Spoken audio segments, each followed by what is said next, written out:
Imagine the entire world plunging into permanent darkness just because the sun decided to sneeze. Welcome to the Carrington Event, the most powerful solar storm ever recorded in human history. In 1859, a massive solar flare slammed into Earth, causing telegraph machines to spark and burst into flames.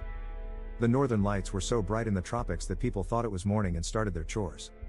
If a storm of this magnitude hit us today, it would instantly fry our global power grids and satellites. Your phone, your bank, and the internet would disappear, leaving modern society in total, chaotic darkness.